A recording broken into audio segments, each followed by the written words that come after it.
Okay. Um, when I say good chavos, mean that we are on Facebook Live, okay? Okay, and then I can just start. Yes, or if you want, I can introduce you, Um, or you can introduce yourself. yeah, I'll just introduce myself. It's fine. Okay.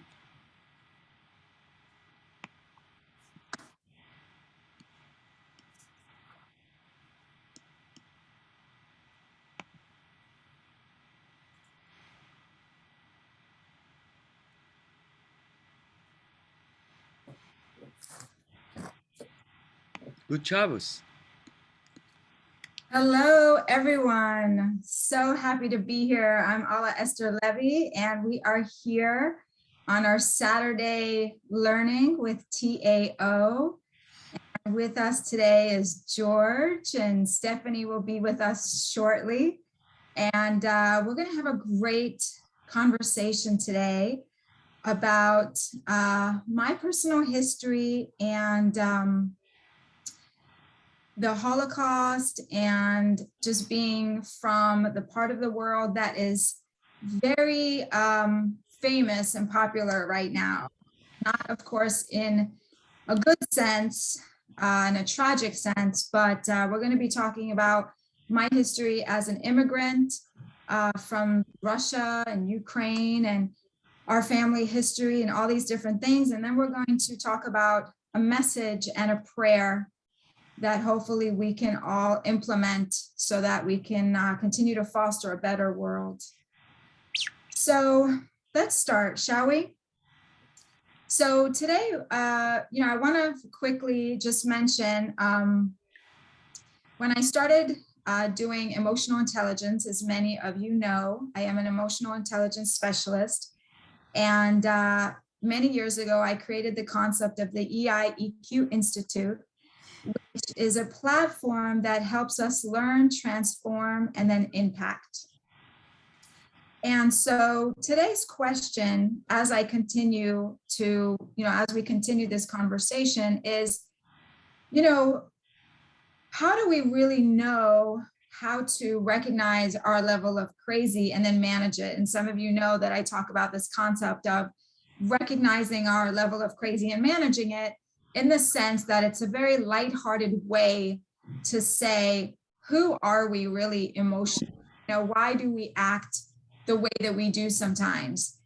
And that concept is all wrapped up in one under this concept of the recognizing your level of crazy and managing it. So, how I was talking about my history today, going to really, talk about this subject matter. And so that's what we're going to get into today, is that we can all get to a place where we can really understand ourselves a little bit better so that we can recognize the crazy and then be able to manage it. And so how do we do that? We do that because how we do that is we do that by getting down to the root of who we are, of how we got there, and basically where we're headed. But just basically, let's start with the roots, and that maybe can shed a little bit of light for all of us. So as I mentioned, today we're going to talk about, my roots and my story. And so let's get into it. So it all starts in 1941. And it's going to be a very intimate kind of conversation. So forgive me, I have my notes here. It starts when the war began. And many of us could have had grandparents, great-grandparents that were a part of the war. And that's kind of what happened in my life with my family. So, at some point, there was ghettos, and there was, areas in the world that mainly all these Jews and this particular population, let's call it the unwanted population, was brought into a certain place, and they were being asked to wear yellow stars. And these stars indicated who you were by your nationality and obviously your religion. And just to say that these stories that I'm going to be sharing with you today came from my parents. And my parents obviously were there. This is their history. So they're telling me this story from their parents and their great-grandparents. So anyway, so as they're wearing these stars, and they were very easily identified by the Germans or by the individuals that did not like these people. And so this is what they had to do to continue to survive. They had to wear these stars and identifications. I had two grandparents that my mother mentioned. I'm going to name them Grandpa Leon and Grandpa Misha, which were called to serve. And Grandpa Leon was injured 25 times in his leg as well as his right arm. I remember always thinking, wow, Grandpa, he always had a hard time with his hand. And, at being a young age, being a young girl and not really understanding war and all these different things, I couldn't really understand why his hand would do certain things. But that's basically what happened. He was injured. And so he had a very hard time with that. Grandpa Misha also was injured, and they believe that it was more in the head and brain area, because he did come back with a little bit of mental and emotional disturbances based on what he saw, and for sure mental disturbances from what he saw. But they do believe that he was injured in that area as well. Now, Grandpa Leon had a brother, and the brother got sick. And, when my grandpa Leon told his family when he was ready to go and serve, he told his family, you have to leave. You have to leave. You have to go to another part of the country, leave Russia and go to another part of the country. And so he sent them away to Uzbekistan. And at the time, Grandpa Leon had a brother, and the brother got very sick. And so his wife and two children didn't want to leave him. And his mother either didn't want to leave him. And so they all stayed behind. And unfortunately, they were all killed. They were buried in something called Baba Yard, which was basically a large part of nature in a park somewhere, in a field somewhere that was created like a burial ground. And basically all the people that were brought there, basically Jews and any unwanted population, was brought there and was asked to or required to dig out their own graves. And they would do it in such a manner that they were forced to get undressed and be naked. And then they were required to take their jewelry and anything of valuables and take them off and place them in a certain area. And then they would be digging their own graves. At that point, they would be shot with rifles. So needless to say, it was a very disturbing and horrifying experience, I'm sure, for them. And before we fast forward, I want to just do a moment of prayer. So if you're with us on Facebook or here with us on Zoom, I don't see anyone, but if you're here with us on Facebook, please just take a moment.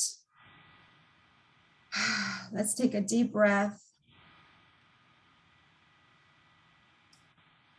And let's just pray and send healing energy to all these souls that were part of that experience prior to our time. They gave their lives in such a way so that we could learn these life lessons here, now. And unfortunately, as we're going through what we're going through now, hopefully we can transform some of these horrific acts into a place of peace.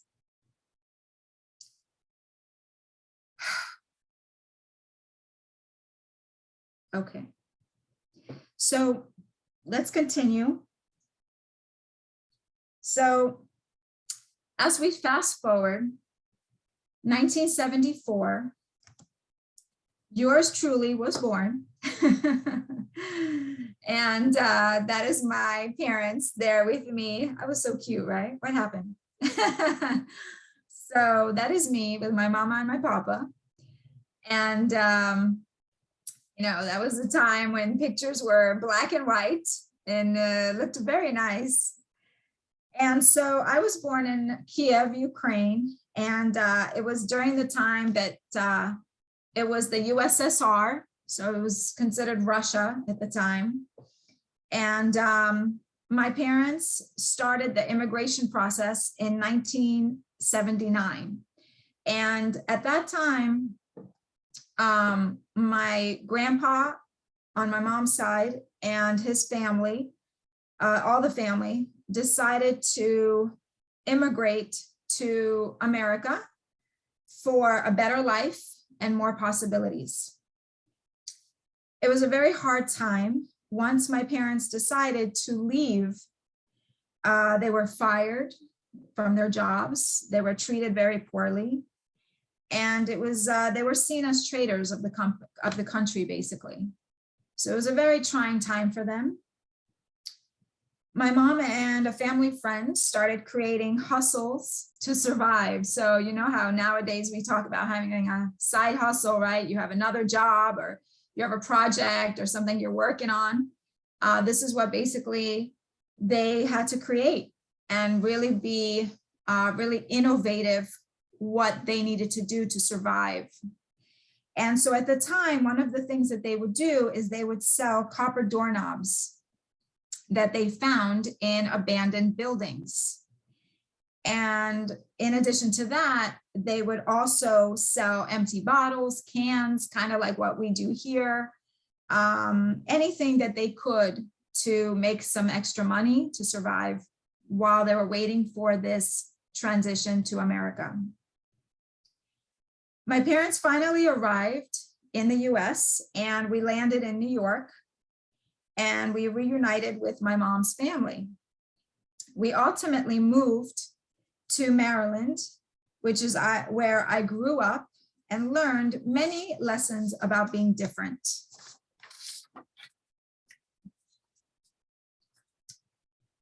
Kids were cruel at times.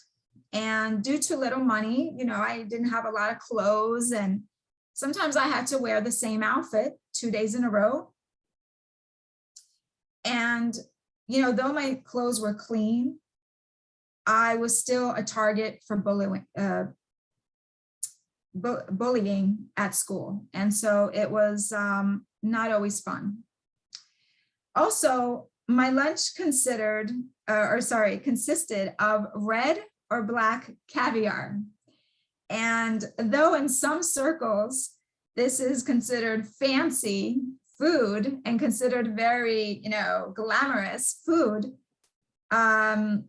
to the other kids, it was just another reason to tease and poke me for being different. Because for us, it was just a normal meal. You know, it was just, this is what we ate on a daily basis. And before it became popular and famous, this is what we did. Eventually, as the world changed and the narrative was changed, I became more popular because I was the only Russian girl in school. And my mother actually started working at the school as a nurse. And so it was during the time of the American and Russian peace talks.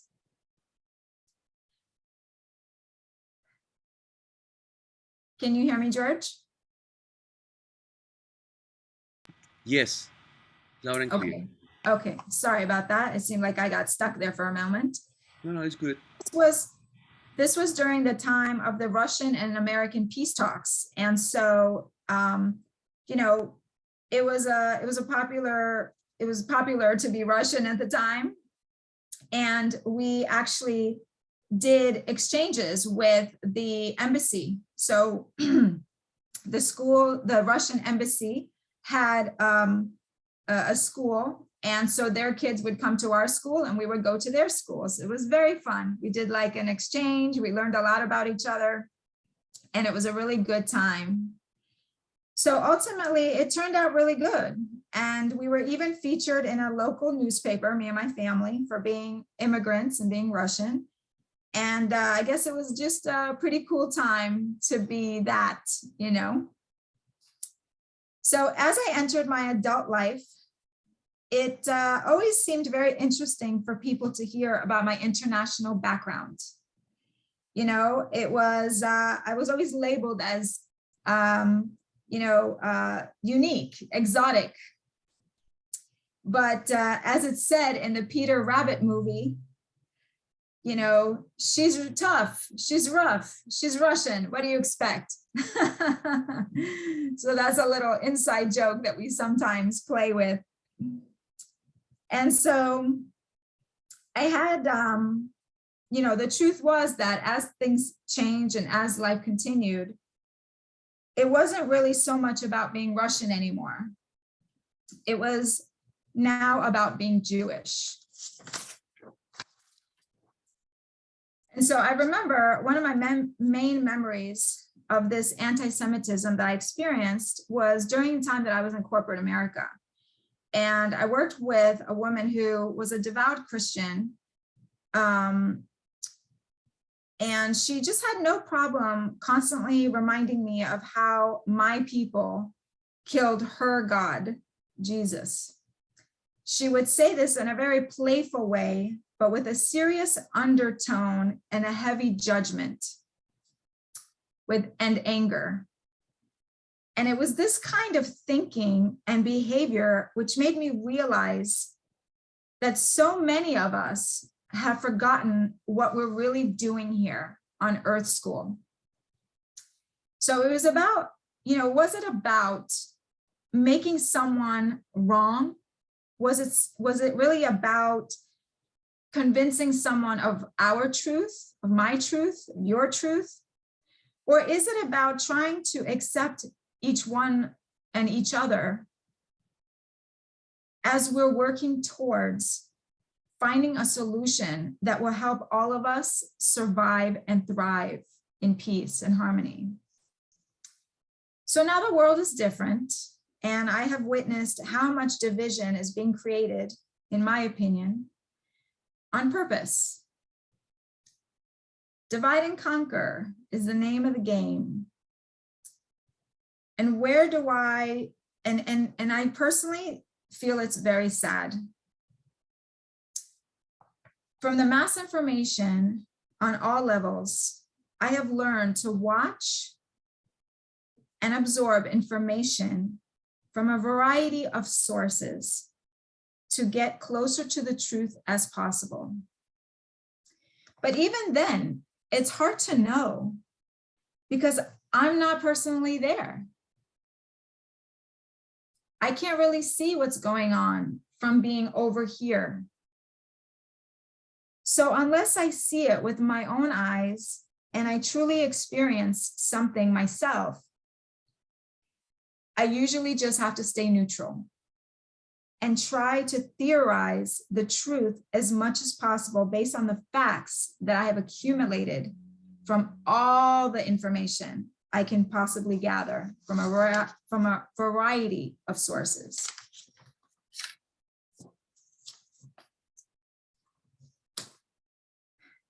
Which brings us to the learning and prayer of today. So,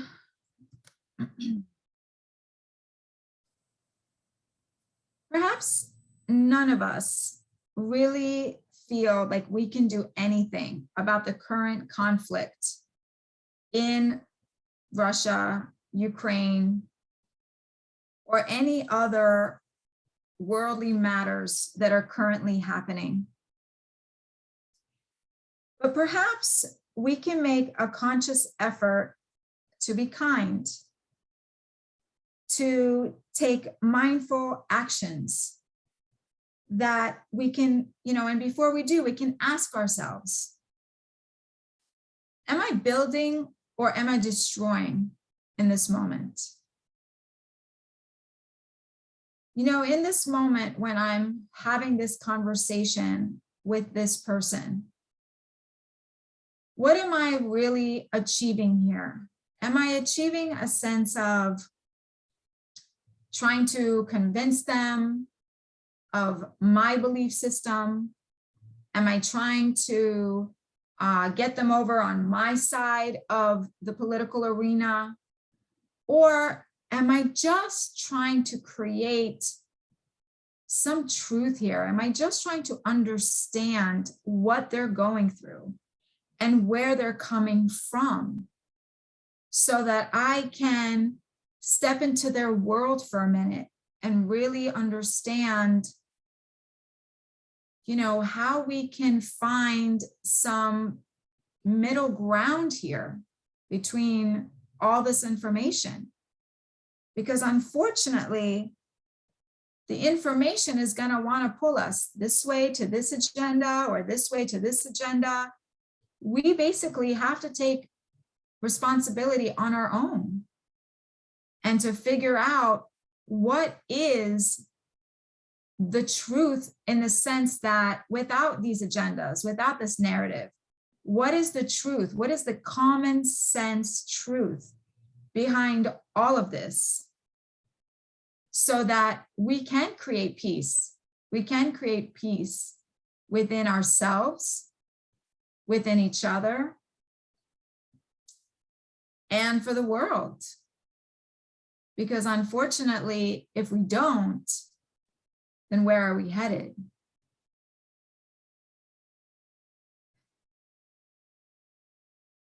Perhaps these little acts of kindness can ultimately foster this world, this peaceful world that has very little conflict. Or maybe the conflict is still there, but we're constantly asking questions of ourselves and each other, how to make it better.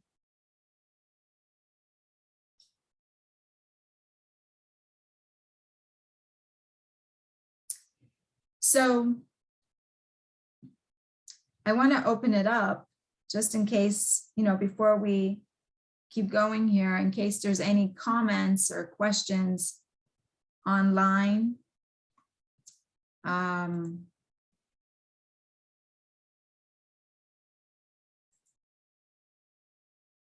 Is there any, let me see if there's any comments coming through.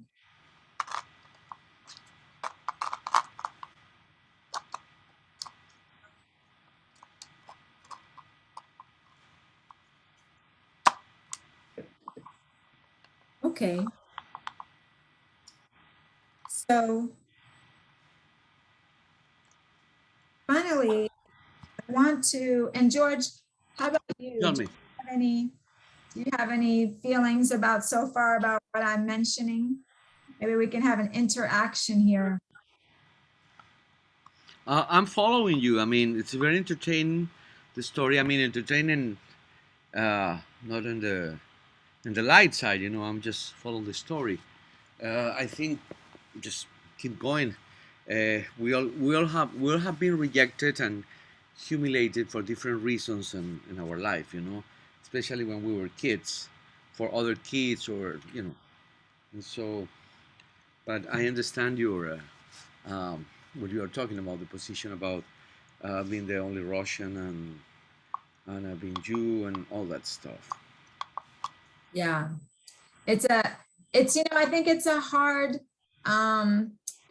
reality, and I think a lot of us have to understand that, you know, the world, so many of us have become so sensitive to these kinds of things. But the truth is, in my opinion, it's what makes it fun. It's what makes us different. You know, we're all different. We're all so unique from where we come from.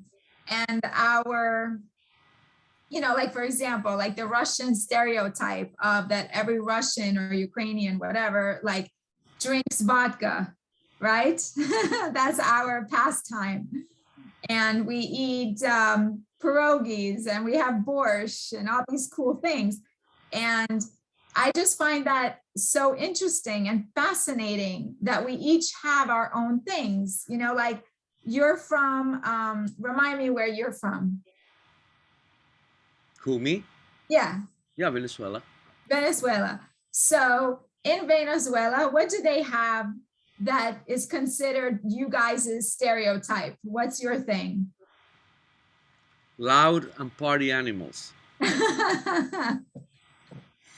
Nice. Okay. So it's fun, right? Like if someone said, oh, you guys are just a bunch of party animals and you're just this and that, wouldn't that be, I don't know, I don't find that offensive. I find that funny and I find that endearing, right? Loud is something. I mean, if you go to a place, if you're in a mall or street mall or something like that, and you listen to some people talking in Spanish very loudly, you can assume that they are probably Venezuelans.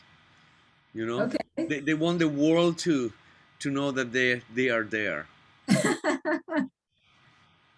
See, I find that excellent. I find that so much fun. And I wish that more and more of us can get back to that easiness about being different, that fun of it, you know, that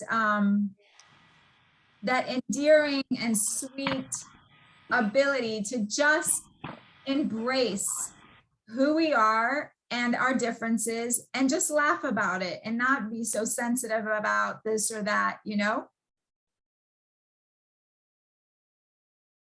So let's come to the section here where I want to mention something that happened to me as a child, and I'm going to share something very special with you. So as a young woman, when I was in those years, in my younger years, and we were doing those exchanges with the embassy,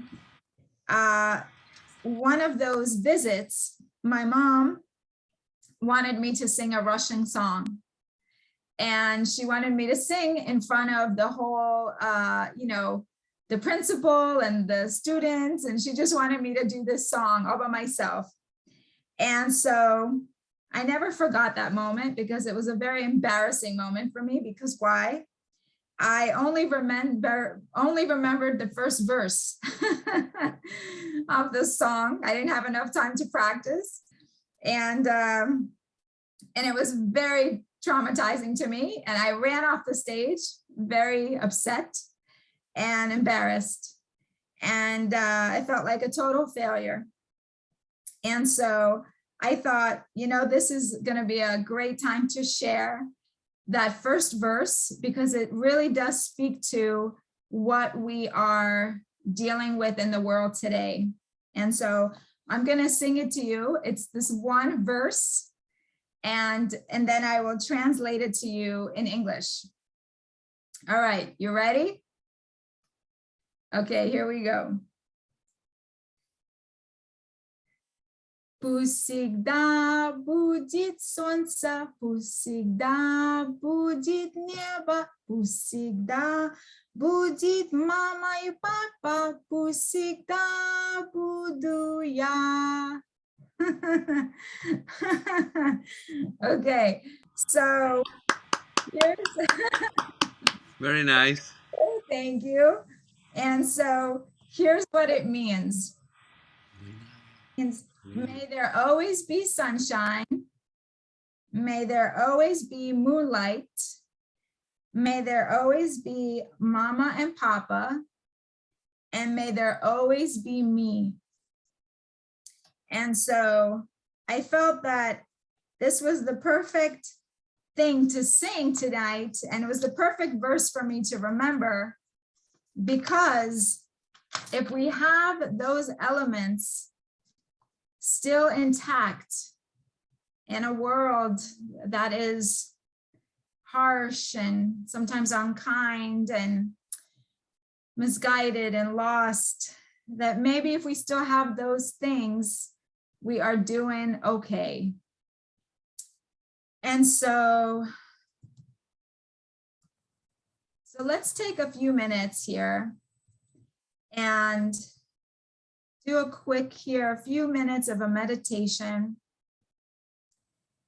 And then we'll bring our beautiful George and Stephanie on, and they will take the rest of the remaining time that we have here. Okay, so let me go ahead and let's do a little meditation here. Hi, Stephanie. Hi. So happy to see you. Good to see you too. I've been hearing you. Good. All the story. I love it. Before we start our meditation, do you have any insight in what we were talking about? Like any feelings about what we were talking about being different and, you know, feeling a sense of how it would be so much fun to just get back to a world where it was just easy. It was just easy to be different and just laugh at ourselves instead of take ourselves so seriously. Totally.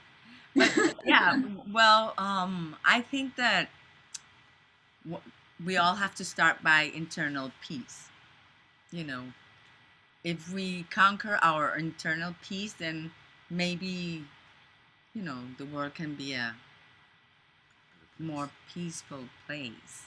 Exactly. Yes, we can laugh at, first let's laugh at ourselves. Exactly. And then, well, I don't know about the other one, but about laughing at others. But if we laugh at ourselves, it's okay, you know. Exactly. Yeah. Yes. So exactly. So, you know, that's exactly what we're talking about here, is being able to really, you know, when we started this presentation today, was really about how do we recognize the level of crazy that we all have. And part of it was, you know, learning our roots and figuring out where we come from, so that we can now laugh at ourselves, so we can now understand ourselves better. And as it says here, you know, let's breathe. Let's close our eyes for a minute. And let's just take a couple deep breaths and let them out.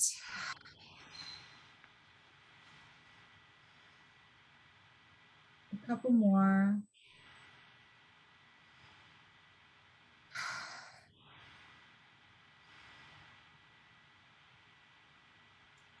And as we breathe, you know, really bring in the feeling of, let's learn. Let's really open ourselves up to who we truly are, where we come from, our history. Let's learn about each other without judgment, without hangups, without anger, without demands, without control. Just the ability to just understand where I came from, meaning you, yourself, I, and then where the other is coming from. Maybe they had their own set of circumstances. Esther, sorry to interrupt you. Could you maybe take the screen sharing off, and so we can see you? Sure. Thank you.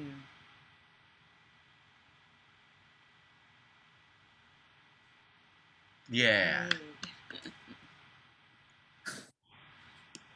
Should I start over or just keep going? I'll just keep going. So basically really connecting to who we are, which would allow us to really connect to the other. Because we've all come from somewhere. We've all gone through something. And just breathe.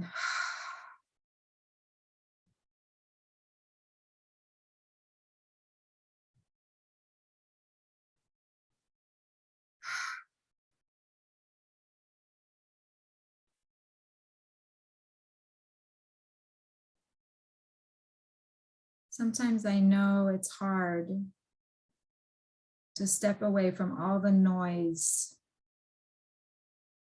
and all the agendas and all the narratives and all the information that's pulling you in this direction and that direction, and this is right and this is wrong and this is for you and this is not. And just come to a place of what is going to create more peace and harmony within yourself and with the other person, regardless of who they are, regardless of where they're coming from. What will create the most peace and harmony between you and this other person?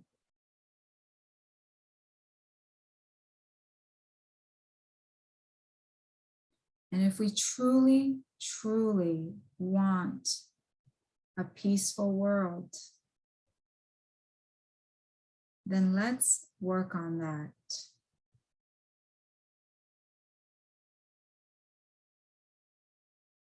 Let's walk through that door of just understanding,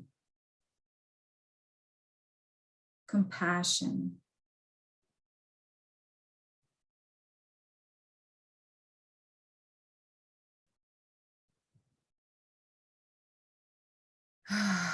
and breathe.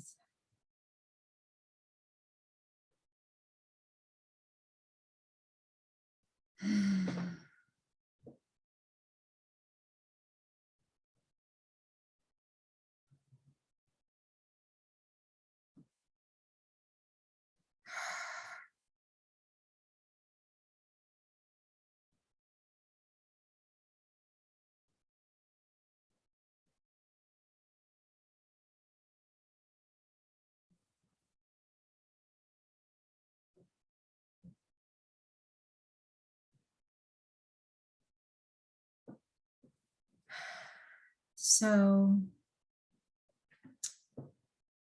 as we come to the end of this conversation today, I really want to impart that this is all possible. This is all possible in our own personal journey and on a global level, if we truly, truly desire it. The only reason it hasn't happened is because maybe, perhaps, we're not truly ready. Perhaps we don't even know what that would look like. And it is a very scary thing. It is a very scary thing, and I honor that because I'm scared about a lot of things too. So let's work on it together. We'll take it one step at a time, and we'll walk through that door gently and slowly as possible, but with the intention. And so I want to thank everyone for being here with us today for this beautiful conversation. And I want to finish with my quote, as always. So if you know it, feel free to share it with me. And if not, it's okay. So when you know and understand yourself, the world will know and understand you too. And remember, what's the best that can happen? So thank you so much, Stephanie and George. Thank you for being here. Thank you. And I'll let you do your magic. And if anyone has any questions or any comments, I'll stay on till the end and we'll just stay and meditate together. And we'll just, we'll make the meditation or your part there as a ending to really inject the shift that we all shift together to move towards this world free of conflict on all levels within ourselves and the whole world.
Rest upon us, Alleluia.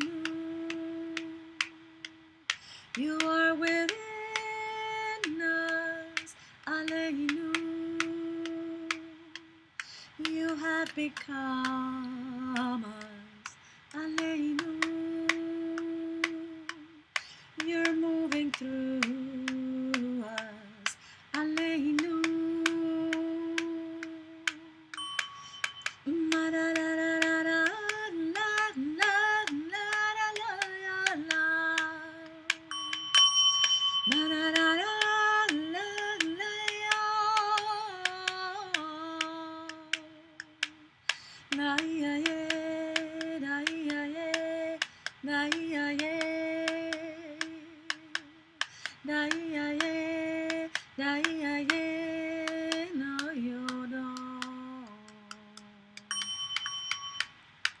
Remember this moment, remember this moment, and commit it to your heart, into your soul.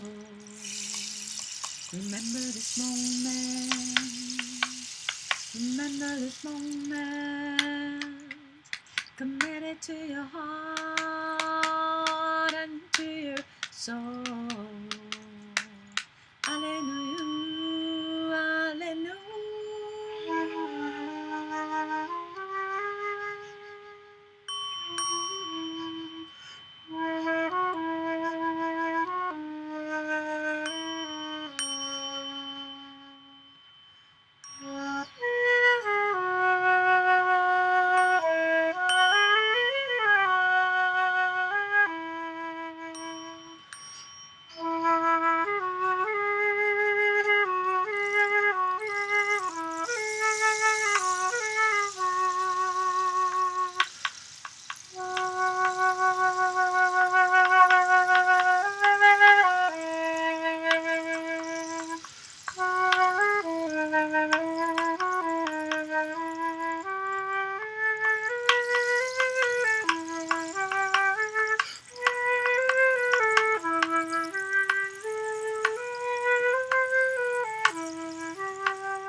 Find the peace within ourselves and the beautiful light within us shine and guide us in our way on.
Okay, thank you so you. much. Thank you. Thank you, Thank you, Esther. Esther.